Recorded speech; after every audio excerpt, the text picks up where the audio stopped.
आप लोग चाहते हैं कि दवाई के लेके परेशान है, कोर्ट कचहरी से लेके परेशान है, और पुलिस विभाग से लेके परेशान है, उसके साथ साथ में नेताओं से परेशान है, रोड को लेके परेशान है, एजुकेशन को लेके परेशान है, दवाई को लेके परेशान है, तो हमें आपको जवाब देना पड़ेगा। अरे ये तो अच्छा हुआ कि हमारे भीमराव अंबेडकर जी ये संविधान बना के गए हैं, जो कुछ नेता लोग फॉलो भी कर रहे हैं। न एक समय आ जाता तो ये नेता लोग चेंज भी कर देते और फिर चुनाव ही ना होने देते। अरे हमें आपको तो एक बार ही मौका मिलता है 5 साल में, क्यों नहीं सबक सिखाते हैं। और सही बात यह है कि जो कुछ हमारे उत्तर प्रदेश के लोग अच्छे लोग हैं, जिनके पास शिक्षा है, जिनके पास नॉलेज है, वो आवाज ही नहीं उठाना चाहते हैं, वो चुनाव लड़ना ही नहीं चाहते हैं।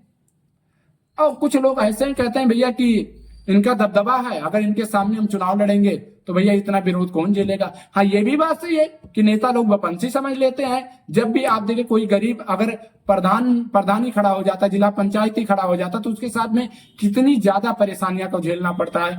कभी इतना तक हो जाता कि गुंडई पे उतर जाते हैं विपक्षी पार्टी लोग कि हमारे सामने ये चुनाव लड़ेगा, ये गरीब का लड़का ये चुनाव लड़ेगा, ये हमारे साथ बैठेगा, ये हमारे साथ खाना खाएगा। इस तरीके का भेदभाव होता है। लेकिन हमें आपको इससे मुंहतोड़ जवाब देना ही पड़ेगा, आवाज उठाना ही पड़ेगा। हम आप दिन पर दिन हाथ पे हाथ बैठे नहीं रहेंगे। जरूरत पड़ेगा, चाहे सरकार हो और चाहे सरकार के साथ में कोई भी अधिकारी हो, अगर कोई गलत करता हुआ हमारे आंखों के सामने मिलता है तो उसको जवाब हम सब लोग देंगे। युवा की ताकत हम उत्तर प्रदेश का उन सभी को दिखाना चाहते हैं जो हमारे देश के उत्तर प्रदेश के कुछ ऐसे भ्रष्टाचारी लोग हैं जो उत्तर प्रदेश को एक बेरोजगार की दिशा में ले जाना चाहते हैं। उनको हम सब लोग वोट से जवाब देंगे।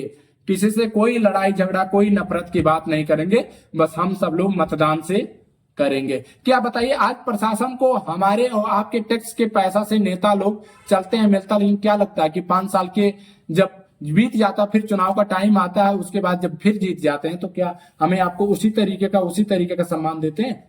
नहीं देते हैं। क्या एक पुलिस प्रशासन क्या हमें आपसे सही तरीके से बात करते हैं? अगर मैं उन्हें देता कौन है पैसा, वो मिलता कहां से है? हमारे और आपके पैसों से। उन्हें जो टैक्स कोई सामान खरीदते हैं उसी का टैक्स जाता है, तो इन सभी को मिलता है। क्या वो ईमानदारी पूर्वक काम करते हैं? क्या एक टीचर सरकारी स्कूल में पढ़ाता है? क्या बच्चों को, हमारे गरीब के बच्चों को सही तरीके से पढ़ाता है?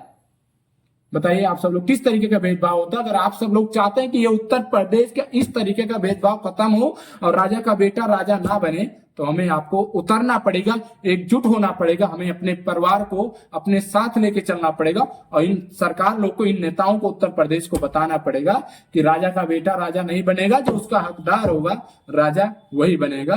तो उत्तर प्रदेश की जनता से और युवा से कहना चाहेंगे कि आप सब लोग क्यों उसी दलदल में फंसना चाहते हैं जो आप सब लोग 1947 के बाद देश हमारा आजाद हुआ, अब कुछ टाइम के बाद में हमारे और आपके साथ में नेताओं लोग किस तरीके नजरबंदी का तमाशा खेल के और फिर वो 5 साल तक राज करते हैं। लाखों करोड़ों की गाड़ियों से चलते हैं, करोड़ों के घर में रहते हैं और फिर एक ही बात कहते हैं, दबदबा था, दबदबा है, दबदबा रहेगा।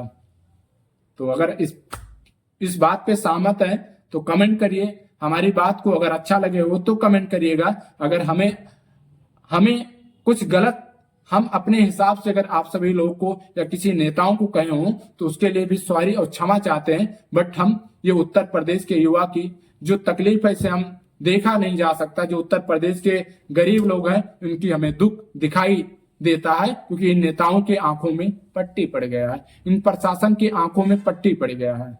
तो बस आप सब लोग ताकत बनिए, शेयर करिए, लाइक करिए, कमेंट करिए। जय हिंद। ज्यादा से ज्यादा शेयर